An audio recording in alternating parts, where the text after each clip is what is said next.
ప్రభువైన యేసుక్రీస్తు నుండి కృపయు సమాధానం మనందరికి కలుగును గాక. ఆమేన్. దయచేసి కూర్చునండి.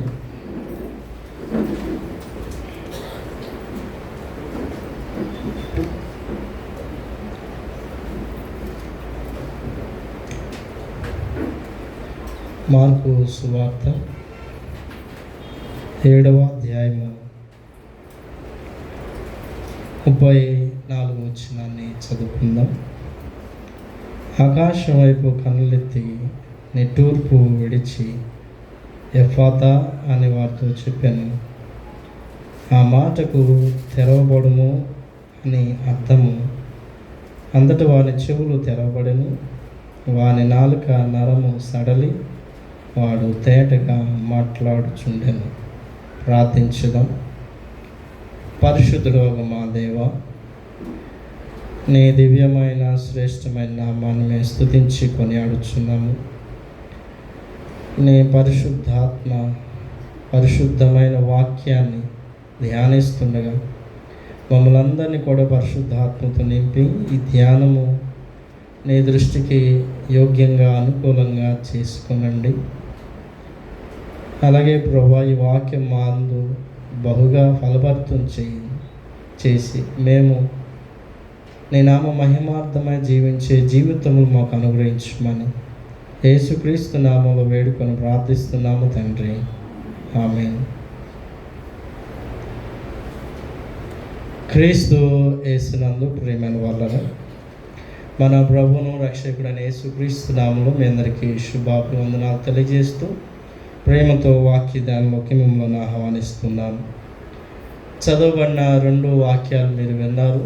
కొరింథీయులకు రాసిన 2వ పత్రిక 3వ అధ్యాయం 4 నుండి 11 వచనములో మా సామర్థ్యానికి కారణం క్రీస్తే, మా సామర్థ్యం అయితే కాదు. మోషే పొందుకున్న మహిమ కంటే క్రీస్తు మహిమ శాశ్వతమైంది అనే పౌలు కొరింథీ పత్రికలో జ్ఞాపకం చేశారు. అలాగే మార్కు సువార్త 7వ అధ్యాయము 31 నుంచి 37 వచనములో ఒక చెవుడి నత్తి గలవాడిని ప్రభు బాగు చేసిన సందర్భము. ఈ 2 లేఖనాలను బట్టి జీవితాన్ని పత్రికగా మార్చే క్రీస్తు సామర్థ్యము అనే అంశాన్ని ధ్యానం చేసుకుందాం. జీవితాన్నే పత్రికగా మార్చే యేసుక్రీస్తు ప్రభువారి శక్తి సామర్థ్యం. నిజమే, మన జీవితాలను ఒక పత్రికగా మార్చి లోకము మనలనే ఒక పత్రికగా చూచి లోకము మారేంత సామర్థ్యాన్ని దేవుడు మనకి ఇవ్వగలుగుతాడు. అలాగే ప్రపంచంలో చాలామంది జీవితాలు ఇతరులకు ఒక పత్రికగా కనిపించాయి. కొంతమంది సాక్ష్యాలు బహు ఆశ్చర్యకరంగా ఉంటాయి. ఎందును బట్టి నువ్వు మారావంటే ఇది ఒక ఫలానా వ్యక్తి ఆయన జీవితాన్ని బట్టి నేను మారాను అని చెప్పగలిగిన వారు ఉంటారు. అంటే ఆ వ్యక్తి జీవితం ఒక పత్రికగా దేవుడు లోకానికి కనబరుస్తాడు. బహుశా మానవులంగా ఓ పత్రిక రాస్తే దానికి విలువ ఉండకపోవచ్చాం, కానీ దేవుడే, సర్వశక్తి కలిగిన దేవుడే మానవ జీవితం ఒక పత్రికగా మారిస్తే అది లోకం చూస్తుంది. అందుకనే దేవుడు ఇశ్రాయేలు కూడా చెప్పిన మాట, దేవుని వాక్యము మీ నోటను, మీ నొసటను, మీ చేతికిని, వాటికంటే ప్రాముఖ్యంగా మీ హృదయం అనే పలక మీద రాయబడి ఉండాలి. అప్పుడు తప్పకుండా లోకం మిమ్మల్ని చూస్తుంది. ఇశ్రాయేలుకు దేవుడిచ్చిన ధర్మశాస్త్రం అదే.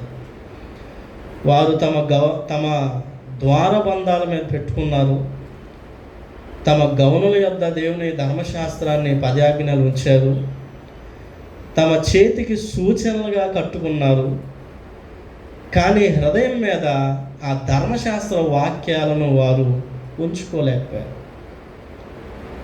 అందుకనే లోకానికి ఈ ఇశ్రాయేలులు, యూదులు మాదిరి కాలేకపోయారు.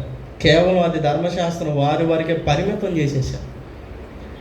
అందుకని ఈ దినము మన జీవితాలు దేవుడు ఒక పత్రికగా మారుస్తాడు.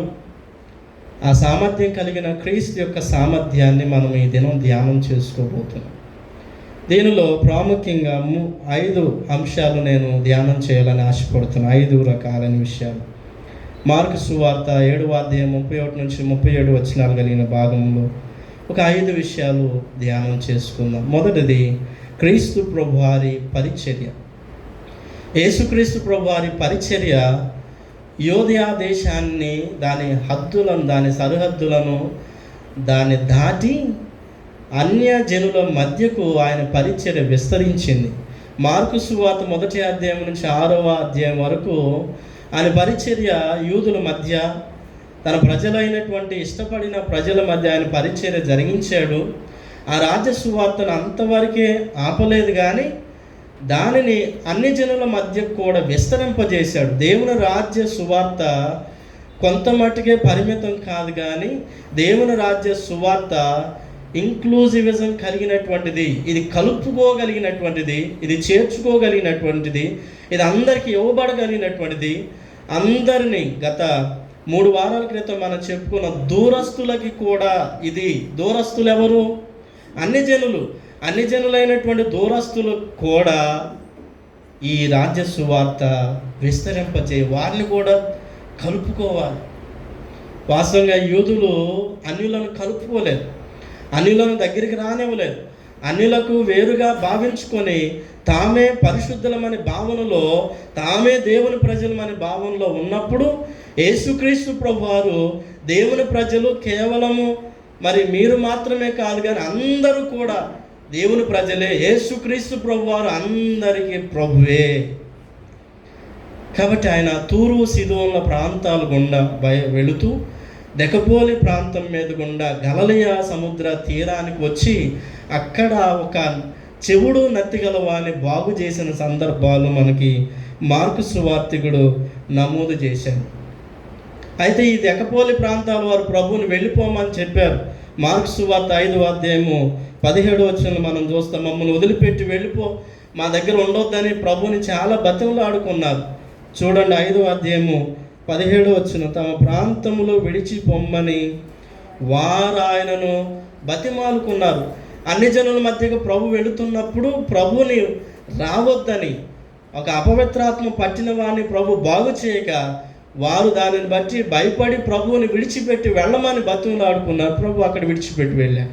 కానీ మరలా ఆయన అన్ని జనుల యొద్దకు వచ్చి ఆయన తన సువార్తను వారి మధ్య ప్రకటిస్తున్నప్పుడు ఒక సురేఫెనిక స్త్రీ, ఒక చెవుడు నత్తిగలవాడు ప్రభు యొక్క కృపలో బాగు చేయబడ్డారు. దీనిని మనం జ్ఞాపకం చేసుకో. అందుకనే దేవుని రాజ్య సువార్త అన్యులను కూడా కలుపుకోగలిగారు. ఈ మధ్య క్రైస్తవులు చాలా సపరేట్గా ఉంటున్నారు. అంటే ఎట్లా ఉంటున్నారంటే, మానవుల మధ్య పాపం అంటకుండా జీవించవచ్చు, ఆ విధానంలో ఓకే, కానీ మనుషులతోనే విభేదిస్తూ మేము పరిశుద్ధులము, మేము చాలా పవిత్రమైన క్రైస్తవ జీవితాన్ని జీవిస్తున్నాము, కాబట్టి మీరు మా దగ్గరికి రాకూడదు, ముట్టకూడదు, మేము మీకు వేరై ఉన్నాము అనే భావన అన్యులను వేరు చేస్తూ ఇంక్లూజివిజానికి చాలా దూరంగా వారిని ఉంచేస్తుంది. దేవుని రాజ్యం అందరినీ కలుపుకోగలిగింది. అందుకని ఆయన యోదయాన్ని విడిచి అన్ని జనుల మధ్యకు వెళుతుంది. మీరు కొరింథీ పత్రిక కూడా చదివారు. కొరింథీ పత్రిక చదివినప్పుడు కొరింథీ పత్రిక పౌలు రాసిన సందర్భాలు, పౌలు కొరింథీలో ఒకప్పుడు అన్యులై ఉన్నారు. కొరింథీలంతా కూడా విగ్రహారాధికులై చాలా విచ్చలవిడి జీవితాలు కలిగిన కొరింథీ ప్రాంతం, నానా రకాల సమాజాలు ఉండినటువంటి కొరింథీ ప్రాంతంలో పౌలు అక్కడికి వెళ్ళి దరిదాపుగా 18 మాసాలు అక్కడ కొరింథీ ప్రాంతంలో ఉండి దేవుని సువార్తను ప్రకటించాడు. వారు ఒకప్పుడు అన్యులే కదా, అన్యుల మధ్యకు దేవుని సువార్తను తీసుకువెళ్ళి అన్యులను కూడా క్రీస్తు యొక్క సువార్త, రాజ్య సువార్తలో పాలిభాగస్తులు చేసి రక్షణలోకి వారు తీసుకొచ్చాడు. మొదటి పత్రికలో వారి గురించి మాట్లాడాడు. ఆ మొదటి పత్రిక వారు కొంత పక్కన పెట్టారు, అందుకే 2వ పత్రిక కఠినంగా రాసి దేవుని రాజ్య సువార్తను వారు ఇంకా బలంగా ఉంచుతున్నారు. కాబట్టి దేవుని రాజ్య సువార్త అందరికీ. యేసుక్రీస్తు ప్రభు వారు ఎవరి కోసం దేవుడై ఉన్నాడు? దయచేసి చెప్పండి, ఎవరికి దేవుడా కదా? మరి మనం కొందరికి పరిమితం చేసి యేసుక్రీస్తు ప్రభువాన్ని మనకు మాత్రమే దేవుడిగా భావించి మనం మాత్రమే ఆరాధించేవారుగా ఉంటే, ప్రియులారా, ఈ రాజ్య సువార్త సకల జనులకు ఎప్పుడు చేరాలి?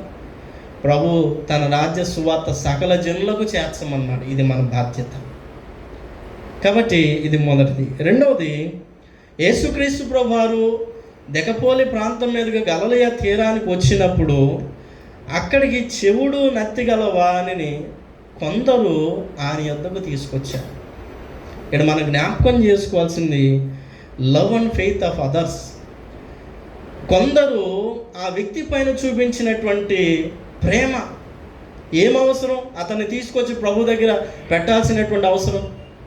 యేసుక్రీస్తు ప్రభు వారి మీద వారి విశ్వాసము, అతని మీద వారి ప్రేమ చాలా స్పష్టంగా కనపడుతుంది. యేసుక్రీస్తు ప్రభు వారి యొక్క బాహటమైన విశ్వాసాన్ని పెంచుకున్నారు. కారణం ఏంటంటే, గెరాసీనుల ప్రాంతమందు ఒకడు అపవిత్రాత్మ కలిగిన వాడు బాగు చేయబడిన తర్వాత అతడు దెకపోలి ప్రాంతమంతా కూడా సువార్త ప్రకటించారు. ఆ ప్రాంతవాసులు విన్నారు. విన్నటువంటి కొందరి మదిలో ఈ వాక్యం మిగిలిపోయింది. ఆ తర్వాత సురేఫెనిక స్త్రీని ప్రభు బాగు చేశాడు. అది చూచి అది విన్నటువంటి ప్రజలు ఈ వ్యక్తిని కూడా ప్రభు దగ్గరికి తీసుకెళ్ళేంత విశ్వాసాన్ని నింపుకున్నారు. వినుట వలన ఆ రాజ్య సువార్త దెకపోలి ప్రాంతానికి, తూరు సీదోన ప్రాంతానికి వెళ్ళగా వారిలో ప్రభు మీద కలిగినటువంటి విశ్వాసము, ఆ విశ్వాసం చేత వారు ఒక వ్యక్తిని ప్రభు దగ్గరికి తేగలుగుతున్నారు. నీ విశ్వాసము ఒక వ్యక్తికి సహాయం చేసేదిగా మారగలగాలి. నీ విశ్వాసం ఒక వ్యక్తిని ప్రేమించేదిగా మారగలగాలి. నీ విశ్వాసము ఒక వ్యక్తిని ఆదుకునేది కాగలగాలి. అందుకే పౌలు ఫిలిప్పీలకు రాసిన పత్రికలు అంటాడు, ఎవడైనా తన సొంత కార్యాలే కాదు కానీ ఇతరుల కార్యాలు కూడా చూడవాలి. ఇదే విశ్వాసం. ఆ విశ్వాసం నీ యందు నా యందు లేనప్పుడు మన దేవుని యందు విశ్వాసం కలిగి ఉన్నామని చెప్పుకోవటం మహా అబద్ధం అవుతుంది. విశ్వాసం కలిగిన వాడు సహాయకుడిగా మారతాడు. విశ్వాసం కలిగిన వాడు ప్రేమికుడిగా, తోటి మానవుని ప్రేమించేటువంటి వ్యక్తిగా మారతాడు. విశ్వాసం కలిగిన వాడు తోటి మానవుని దేవుని దగ్గరికి తీసుకొస్తాడు. ఆయా సందర్భాలు మనకి లేఖనాలు చాలా స్పష్టంగా కనపడుతుంటాయి. మార్కు సువార్త 2వ అధ్యాయంలో ఒక కుష్ఠువాడిని, వాడు పక్షవాయు గలవాడిని ప్రభు యొద్దకు తీసుకొచ్చిన సందర్భం 2వ అధ్యాయము మొదటి 2 వచనాలు మనం చూస్తాం. 2వ వచనం, ఆ ఇంట ఉన్నాడని విని వచ్చినప్పుడు అనేకులు కూడి వచ్చేది కనుక వాకిటనైనను వారికి స్థలము లేకపోయాను. ఆయన వారికి వాక్యం బోధించుండగా కొందరు పక్షవాయు గల ఒక మనుష్యుని 4 చేత మోయించుకొని ఆయన యొద్దకు, ఆ 4 ఏం చేస్తున్నారు? ఆ కొందరు ఏం చేస్తున్నారు? ఒక పక్షవాయు గల వాడిని ప్రభు ఒక ఇంట్లో ఉన్నాడని తెలుసుకొని ఆ ఇంటి యొద్దకు వెళ్ళి ఆ ఇంటి పైకప్పు మరి పెంకులు తీసి దాని మీద గుండా ఆ మనుషులు ఆ వ్యక్తిని దించిన సందర్భం. మరి విశ్వాసం ఇక్కడ ఎవరిది బలంగా పనిచేస్తుంది? దయచేసి చెప్పాలి కదా. మోసుకుపోయిన వారిది, ఆ కొందరిది, ఆ 4 కదా అక్కడ. అందుకని నీ విశ్వాసం ఎదుటి మనిషి, తోటి మానవుని బాగు కోసం, తోటి మానవుని క్షేమార్థం కోసం, తోటి మానవుని అనారోగ్యతలో, తోటి మానవుని సహాయార్థం నీ విశ్వాసం పని చేయగలగాలి. కొందరు ఈ మనిషిని చెవిటి గలవా నత్తిగలవాడిని ప్రభు దగ్గర తీసుకొచ్చారు. కొందరు పక్షవాయు గలవాడిని ప్రభు దగ్గరికి పై పెంకులు మరి విప్పి ప్రభు దగ్గర దించారు. మరికొందరు కుంటివాడిని ప్రతి దినము దేవాలయానికి మోసుకొచ్చేది. అపోస్తుల కార్యము 3వ అధ్యాయము మొదటి 3 వచనాల్లో మనము చాలా స్పష్టంగా చూస్తాం. దయచేసి ఒకరు చదివి సహాయం చేయండి. అపోస్తుల కార్యములు 3వ అధ్యాయము 2వ వచనాన్ని చదువుదాం. పుట్టినది మొదలుకొని కుంటివాడై ఉన్న ఒక మనుష్యుడు మోసికొని పోబడుచుండెను. వాడు దేవాలయమునకు వెళ్ళువాని భిక్షమడుగుటకు కొందరు ప్రతిదినం వానిని శృంగారమును దేవాలయమున ద్వారమునొద్ద ఉంచుతుండే. ఎవరు వీరు? కొందరు తోటి మానవులు. మరి అతనికి ఏమవుతారో తెలియదు. పొరుగువారో, బంధువులో, స్నేహితులు, ఆత్మీయులో తెలియదు. కానీ కొందరు తప్పకుండా తోటి మానవుడిగా ఇతనికి చేస్తున్న సహాయం, ప్రతిదినము దేవాలయాన్ని తీసుకువెళ్ళి అతనికి సహాయం చేస్తున్నారు, భిక్షమడుక్కోవటానికి సహాయం చేస్తున్నారు. సో క్రైస్తవులంగా ఒక విశ్వాసిగా, దేవుని ఎరిగినటువంటి విశ్వాసిగా నీ పొరుగు వానికి అనారోగ్యం వచ్చినప్పుడు కనీసం నీ బాధ్యతగా నీవు వారిని దేవుని ఆలయం కన్నా తీసుకురాగలగాలి, లేదా వాని కోసం ప్రార్థన చేయగలగాలి, లేదా వాని ప్రేమించి వానికి ఏదైనా సహాయము, ఏదో ఒక సహాయం చేయగలగాలి. ఆ విశ్వాసం నీలో అలా పని చేయగలగాలి. విశ్వాసంలో ఏముండాలి? ఇక్కడ క్రియలు కూడా పని చేయాలి. అందుకని ఆ కొందరిని ప్రభు జ్ఞాపకం చేస్తున్నాడు. మార్కు సువార్తికుడు వారిని తప్పకుండా ఇక్కడ నమోదు చేశాడు. కొందరు వ్యక్తిని తీసుకొని ప్రభు యొద్దకు తీసుకొని వెళ్ళారు.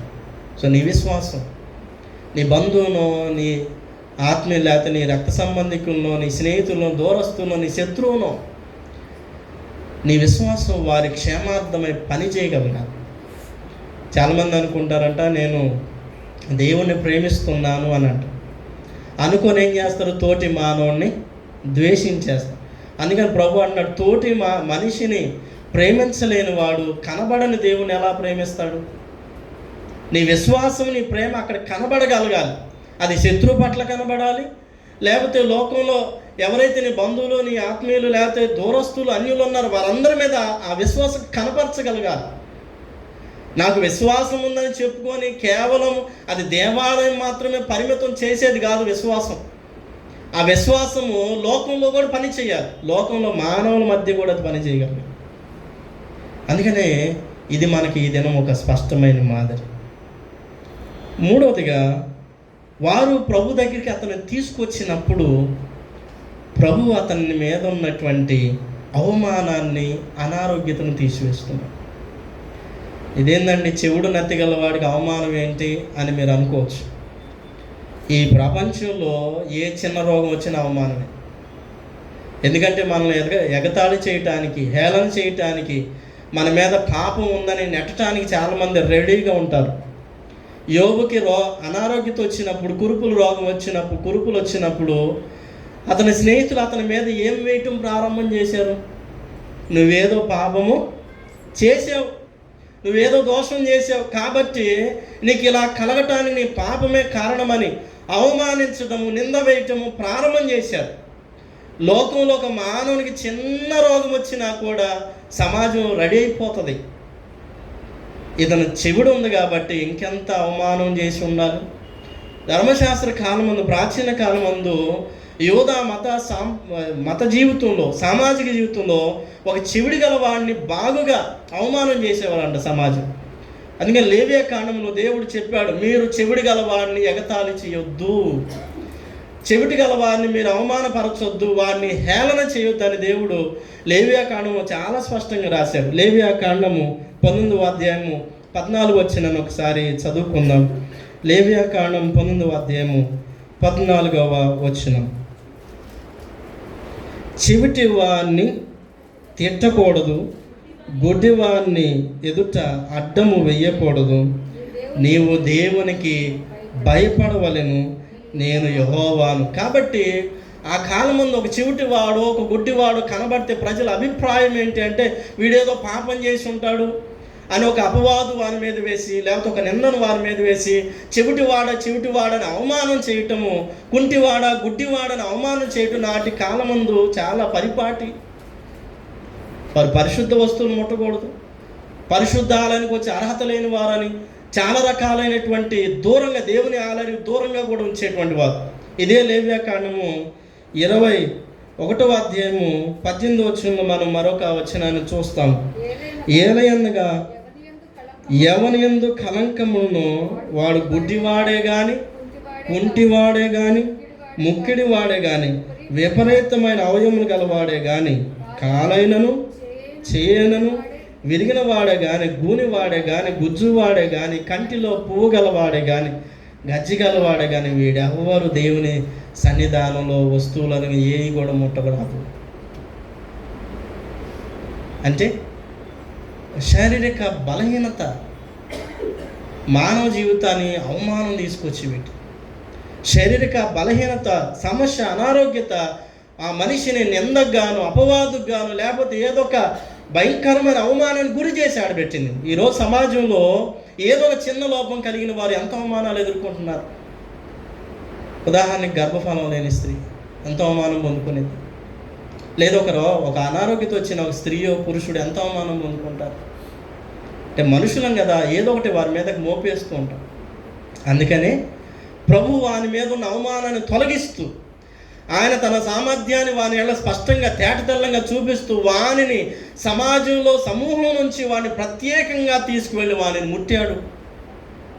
ఎవరు వాని తాకుంటారో లేదో తెలియదు కానీ, ఎవరు వాని ముట్టుంటారో తెలియదు కానీ, సమాజం వాని పట్ల ఎలా ప్రవర్తించుందో తెలియదు కానీ, ప్రభు మాత్రం వారిని దూరంగా తీసుకెళ్ళి వానిని ముట్టుతున్నాడు.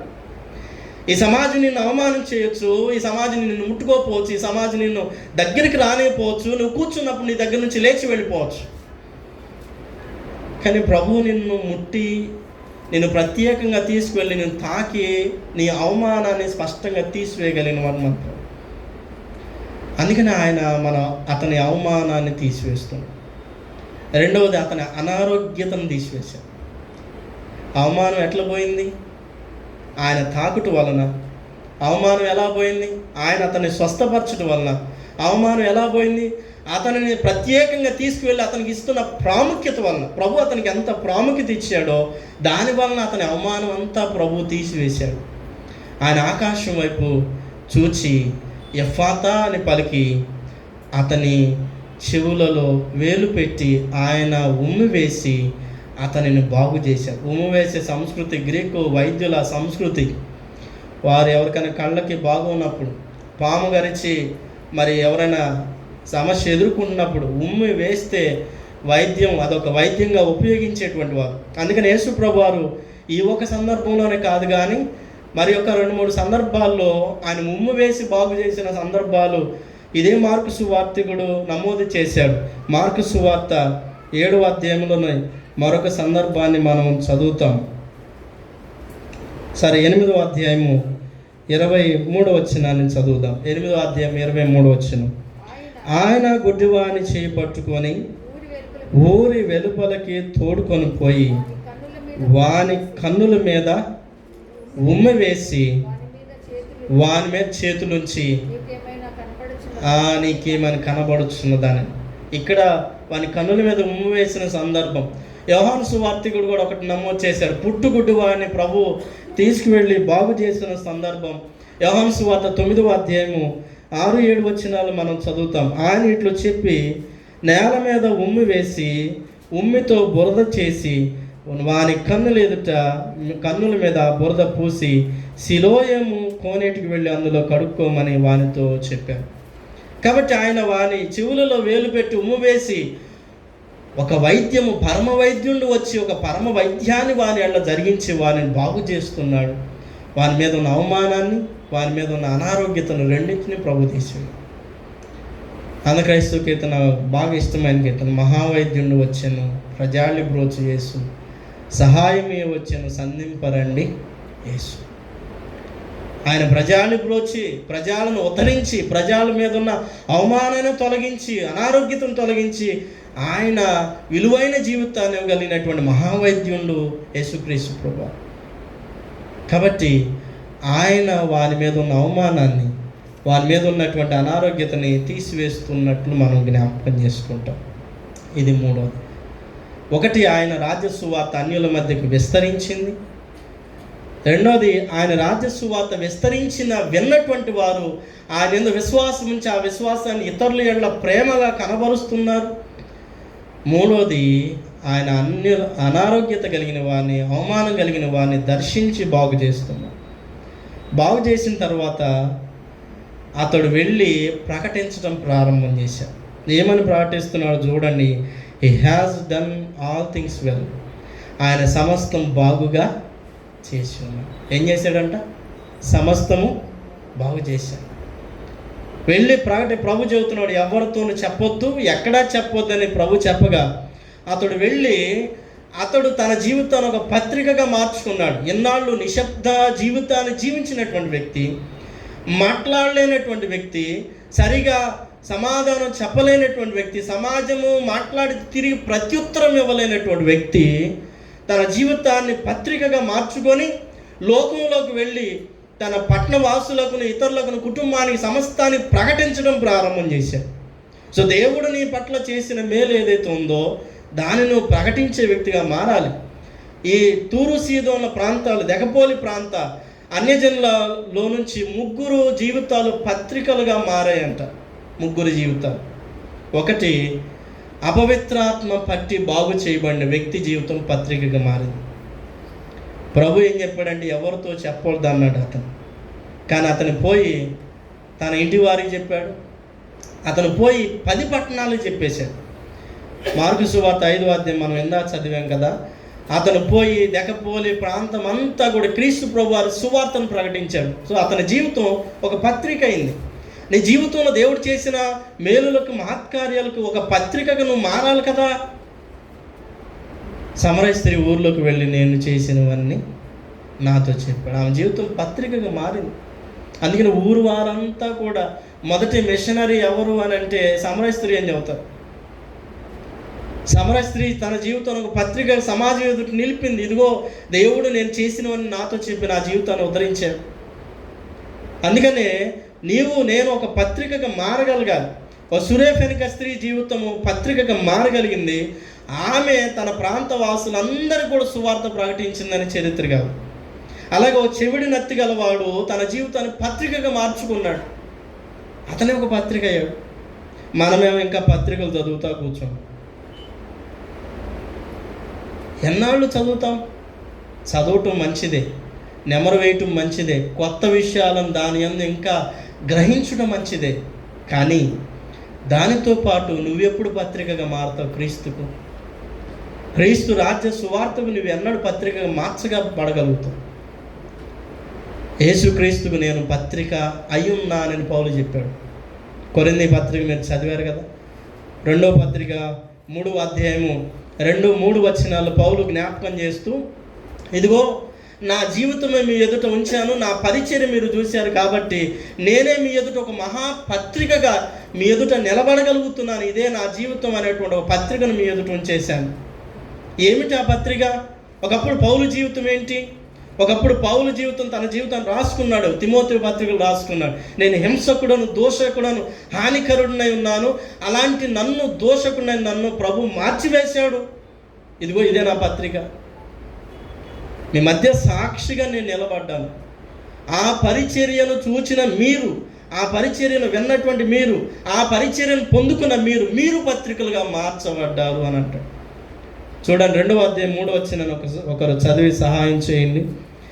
కొరింథీయులకు రాసిన 2వ పత్రిక 3వ అధ్యాయము 2-3 వచనాలు. మా హృదయముల మీద వ్రాయబడి ఉండి మనుషులందరూ తెలుసుకొనొచ్చు చదువుకొనుచున్న మా పత్రిక మీరు కారా? రాతి పలక మీదే కానీ సిరాతో కానీ వ్రాయబడక మెత్తని హృదయములను పలక మీద జీవము గల దేవుని ఆత్మతో మా పరిచర్య మూలంగా వ్రాయబడుచున్న క్రీస్తు పత్రిక ఉన్నారు. మీరందరూ క్రీస్తు పత్రిక ఉన్నారని జ్ఞాపకం. సో మనం దేవునికి ఒక పత్రికగా మన జీవితాలను మార్చుకోగలగాలి. కేవలం దేవాలయం వరకే పరిమితమై వాక్యాన్ని చదివి, లేదా మన గృహంలో వాక్యాన్ని చదివి అంతవరకు పరిమితమైపోయేటువంటి ఒక విశ్వాసంగా, క్రైస్తవులంగా మిగిలిపోక ఈ మన జీవితాలను లోకం ఒక పత్రికగా చూడగలగాలి. లోకం చదవగలగాలి. లోకము భాషికం కట్టుకుంటుంది, కానీ నీ భాషికం వాక్యం అవ్వాలి. నీ ముఖ కవళికలు చూస్తే లోకం దాన్ని చదువుకోగలగాలి. లోకము తమ చేతికి ఈ బ్యాండ్లు ధరిస్తూ ఉంటారు, కానీ నీ చేతి, నీ నడకను చూస్తే లోకము ఇతడు క్రైస్తవుడు అని ఒక పత్రిక చదువుకోగలగాలి. లోకము శరీరానికి మంచి వస్త్రాలు, మంచి బాహ్యాలంకరణ మంచిగానే చేసుకుంటుంది లోకం.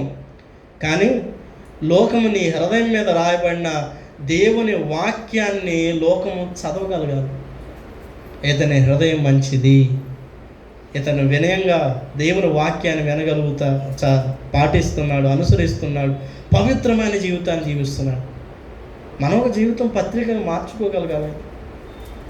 అందుకనే ఈ నత్తి గలవాడు, చెవిడి గలవాడు బాగుపడిన తర్వాత అతడు తన జీవితాన్ని ఒక పత్రికగా మార్చుకున్నాడు.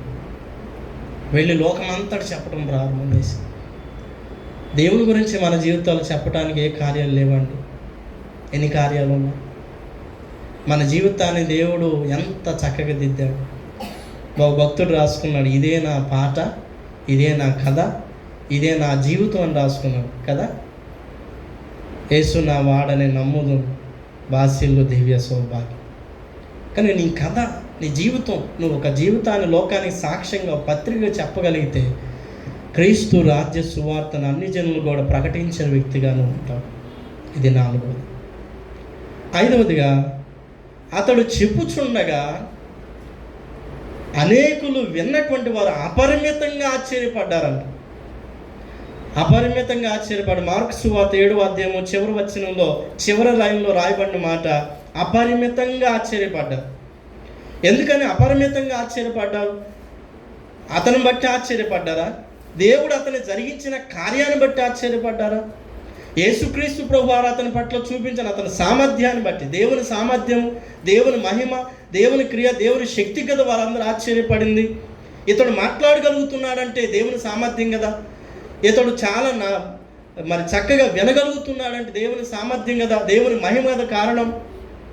సో దేవుని మహిమ ఇక్కడ కారణం అని చాలా స్పష్టంగా జ్ఞాపకం చేయబడుతుంది. ఇక్కడ పౌలు కూడా ఏమంటాడంటే, మా సామర్థ్యం అయితే కాదు. ఇదంతటి ఎవరిదంట? దేవుని సామర్థ్యం. ఒక వ్యక్తి బాగుపడ్డాడు అనుకో, ఆ క్రెడిట్ అంట మా బొట్టలో వేసుకోవడం ప్రారంభం చేసాం పాస్ గారు. మేము పెద్ద లోకంలో ఇప్పుడు ప్రజెంట్ ఈ పరిచర్య అంతా ఎట్లాగే ఉంది. మా పాస్ గారు ప్రార్థన చేసి తగ్గిపోతుంది. పాస్ గారు ప్రార్థన చేసే వ్యక్తి సేవకుడే, కానీ పాస్ గారి నందు ఆ శక్తి ఉంచింది ఎవరు కదా. మరి దేవుని మహిమ పాస్ గారి క్రెడిట్లు, పాస్ గారి బొట్టలు వేసేస్తే అట్లా. దేవుని సామర్థ్యం, దేవుని మహిమ, దేవుని శక్తి కదా ఇది. దేవుడు మానవ జీవితాలను దర్శించి ఆయన కదా చేస్తుంది ఇక్కడ. అందుకని పౌలు చాలా స్పష్టంగా చెప్తున్నాడు, ఇది మా సామర్థ్యం కాదు, దేవుని సామర్థ్యమే. పౌలు గురించి చరిత్రను మనం లేఖనాలు చదివినప్పుడు, పౌలు సకల విద్యల ప్రావీణ్యుడు, పౌలు సకల విద్యలు అభ్యసించినటువంటి వాడు.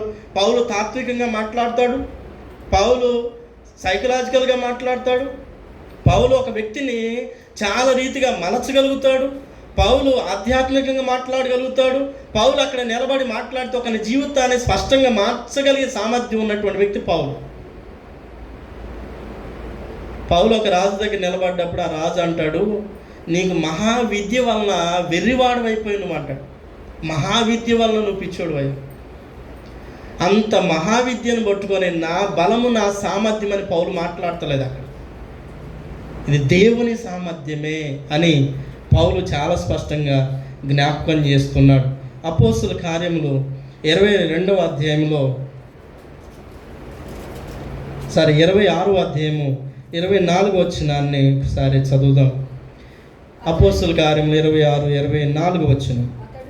అతడు ఇలాగ సమాధానం చెప్పుకొనుచుండగా ఫెస్తు, పౌలా, నీవు వెర్రివాడవు, అతి విద్య వలన నీకు వెర్రి పట్టిందని గొప్ప శబ్దంతో. కాబట్టి తన సామర్థ్యం అంతా చాలా గొప్పది కదా. మహావిద్యావంతుడు, మహావేదాంతి, మహాతాత్వికుడు, మహా సైకాలజిస్టు, అన్ని విషయాలు ఆరితేరినటువంటి వ్యక్తి కదా. కానీ ఇతడు అంటాడు, మా సామర్థ్యం ఏది కాదు. ఒకవేళ సామర్థ్యం ఏదన్నా ఉండుంటే అది దేవుడు మాకు ఇచ్చిన సామర్థ్యమే, దేవునిది. ఇది మా యందు ఉన్నది కాదు. మోషే సకల విద్యల ప్రావీణ్యుడు.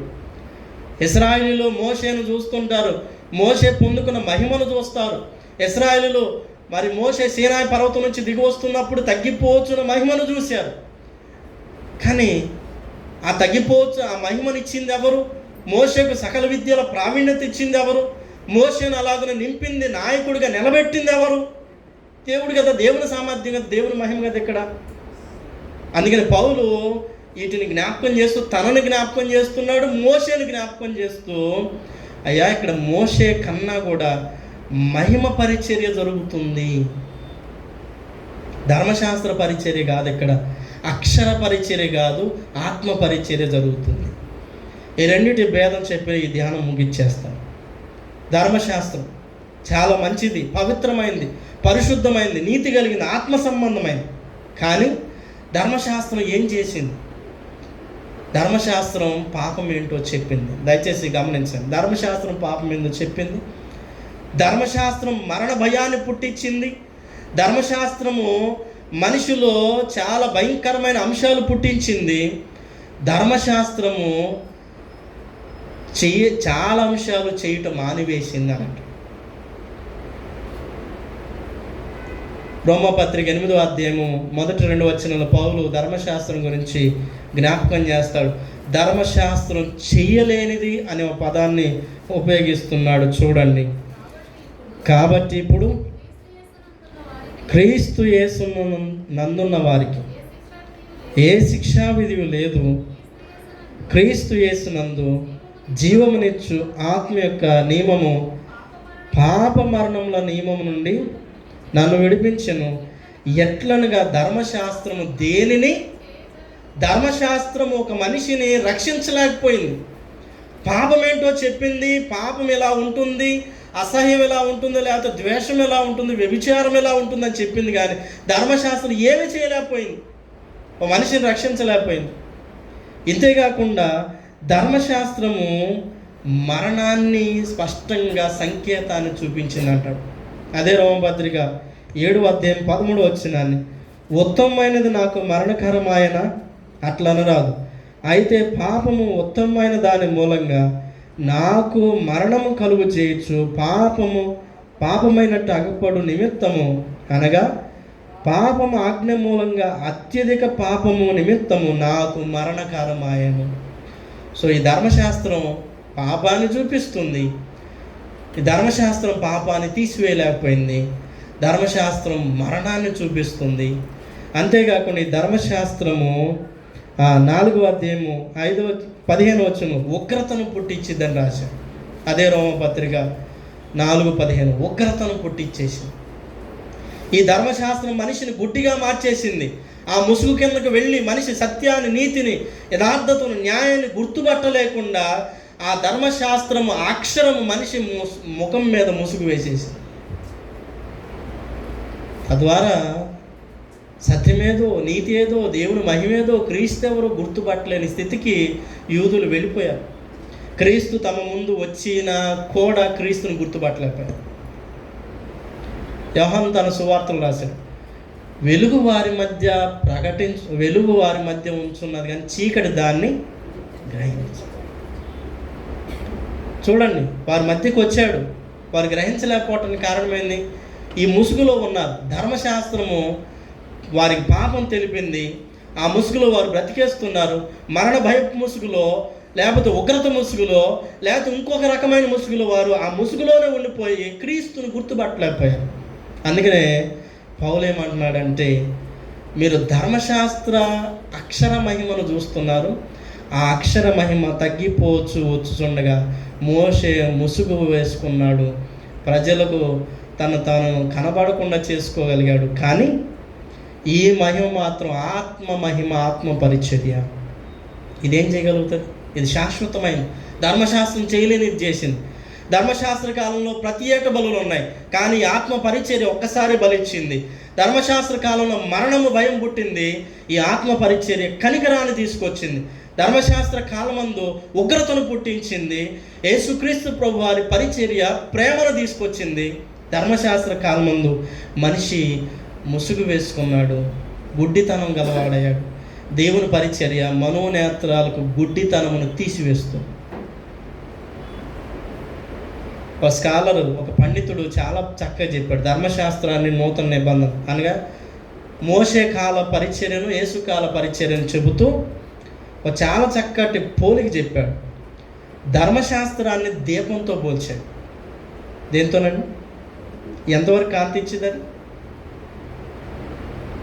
ఆ దీప సామర్థ్యాన్ని బట్టి అది అంతవరకు మాత్రమే కాంతినివ్వగలుగుతుంది. సో మిగిలిందంతా చీకటే. సో ధర్మశాస్త్రం కొంతమేర మట్టు మాత్రమే పనిచేస్తూ, కొంతమేర మాత్రమే చీకటిని పారద్రోలి, కొంతమేర మాత్రం వెలిగించింది. కాబట్టి ఈ చీకటిని పారద్రోలే శక్తికి దీపం లేదు, చుట్టూతున్న చీకటిని పారద్రోలే చీకటికి వెలుగు లేదు. అందుకనే సూర్యుడు ఉదయించాడు. ఆ సూర్యుడే నూతన నిబంధన. నీతి సూర్యుడు యేసుక్రీస్తు ఉదయించగా చుట్టూతునున్న చీకటంతా కూడా పటాపంచలైపోయింది. ఇప్పుడు ఆ దీపం వెలుగు ఏమైపోయింది? మసకబారి ఆ దీపము, ధర్మశాస్త్ర దీపం క్రీస్తులో నెరవేరిపోయింది. ఆ దీపం క్రీస్తునందు పూర్తిగా మిళితమైపోయింది. ఆ ధర్మశాస్త్ర మహిమ, ఆ ధర్మశాస్త్ర అక్షరం, ధర్మశాస్త్ర కీర్తి, ధర్మశాస్త్రకు ఉన్నటువంటి బలమంతా క్రీస్తులో సంపూర్ణంగా నెరవేర్చబడింది. ధర్మశాస్త్రం ఎక్కడ? ఎవరు ఎప్పుడు నెరవేర్చలేదు. యేసుక్రీస్తు ప్రభువారు వచ్చి ఒకటే బలి ఇచ్చాడు, ధర్మశాస్త్ర బలి ఒకటే బలి. యేసుక్రీస్తు ప్రభువారు వచ్చి ధర్మశాస్త్ర న్యాయాన్ని సంపూర్తి చేశాడు. యేసుక్రీస్తు ప్రభువారు వచ్చి ధర్మశాస్త్ర నీతిని పరిపూర్ణం చేశాడు. యేసుక్రీస్తు ప్రభువారు వచ్చి ధర్మశాస్త్రమందున్న అన్ని జనులకు కూడా రక్షణ అనే అంశాన్ని పరిపూర్ణం చేశాడు. యేసుక్రీస్తు ప్రభువారు వచ్చి కొంతమేరే పరిమితమైన మహిమను సమస్త సకల మానవులకు అందించాడు. కాబట్టి ఈ మహిమ సామర్థ్యాన్ని నేడు మనం గుర్తుపట్టగలిగితే చాలు. సో దేవుని సన్నిధానం ఉన్నటువంటి మనం లోకము అపరిమితమైన ఆయన మహిమను గుర్తుపట్టి ఆశ్చర్యపడటం ప్రారంభం చేశారు. ఈ శాశ్వత మహిమ దేవుడు మన యందు ఉంచాడు, ఆయన సామర్థ్యాన్ని మన ముందు ఉంచాడు, ఆయన శక్తిని, ఆయన క్రియలను మన మధ్య చాలా స్పష్టంగా చేస్తున్నాడు. మరి ఈ దినం మనం ఆయనకు సాక్షులంగా, ఆయనకు పత్రికగా, ఆయన పరిచారకులుగా, ఆయన సువార్తను ప్రకటించేటువంటి సేవకులంగా మన జీవితాలను మార్చుకోగలుగుతున్నాము. గొప్ప విద్య చదివితే నా టాలెంట్ వల్ల విద్య చదివామని చెప్పేసుకుంటున్నాం. గొప్ప గృహం కట్టుకుంటే నా కష్టం వల్ల గృహం కట్టామని చెప్పేసుకుంటున్నాం. గొప్ప స్థాయికి వెళ్తే నాకున్నటువంటి అనుభవంలో నేను వెళ్ళానని చెప్పేసుకుంటున్నాం. కానీ ఇక్కడ పౌలు మాత్రం సమస్తము దేవుని సామర్థ్యమే, సమస్తం దేవునికి మహిమ.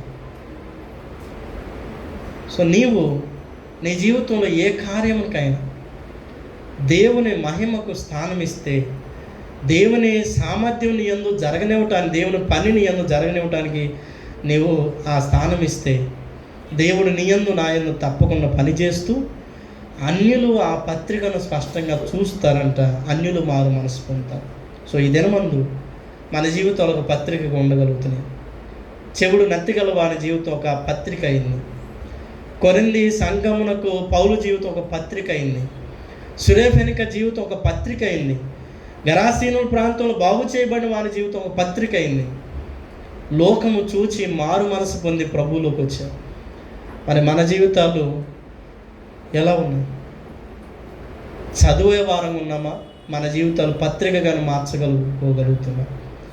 అలా పత్రికగా మార్చి క్రీస్తు మహిమను లోకమునకు కనబరిచే వారంగా ఉందాం. అట్టి కృప ప్రభు మనందరికీ దయచేయునుగాక.